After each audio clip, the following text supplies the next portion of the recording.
ലൈവിൽ അനീഷിൻ്റെ തലക്കിട്ട് അടി വെച്ച് കൊടുത്തിരിക്കുകയാണ് അക്ബർ. അതിനൊരു കാരണമുണ്ട്. അനീഷ് അക്ബറിൻ്റെ കയ്യിൽ ചെറുതായിട്ടൊന്ന് കടിച്ചിരുന്നു. ഈ ടാസ്ക് നടക്കുന്നതിൻ്റെ ഇടയിൽ ആ കൺവെയർ ബെൽറ്റിൽ നിന്ന് പാവയുടെ പാർട്സ് എടുക്കുന്നതിൻ്റെ ഇടയിൽ അനീഷും അക്ബറും തമ്മിലൊരു പോരാട്ടം നടന്നിരുന്നു. അതായത് അനീഷ് കയ്യിലെടുത്തിരുന്ന സാധനം അക്ബർ തട്ടിപ്പറിക്കാൻ നോക്കി.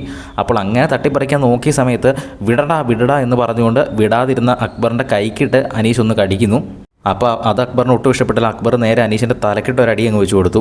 അപ്പോൾ എല്ലാവരും ഒന്ന് ഞെട്ടി. അപ്പോൾ എല്ലാവരെയും അക്ബർ ആ ഒരു കയ്യിൽ കടിച്ച ആ ഒരു പാട് കാണിച്ചു കൊടുക്കുന്നത്. ഇവൻ കൈ കടിച്ചിട്ടാണ് ഞാൻ അടിച്ചതെന്ന് പറഞ്ഞു. അപ്പോൾ അനീഷ് പറയുന്നുണ്ട്, ഇനിയും കടിക്കും, നീ ഇനി എന്നെ ആക്രമിക്കാൻ വന്നാൽ ഞാൻ ഇനിയും കടിക്കുമെന്ന് അനീഷ് അക്ബറിൻ്റെ അടുത്ത് പറയുന്നുണ്ട്. എന്തായാലും ഇന്നത്തെ ഒരു ഫിസിക്കൽ ഗെയിം ആണെങ്കിലും അങ്ങേയറ്റം പരിക്ക് പറ്റേണ്ടിയിരുന്ന ഒരു ഗെയിമൊന്നുമല്ല. പക്ഷേ ഇവർ പരിക്ക് പറ്റിച്ചിരിക്കുകയാണ്.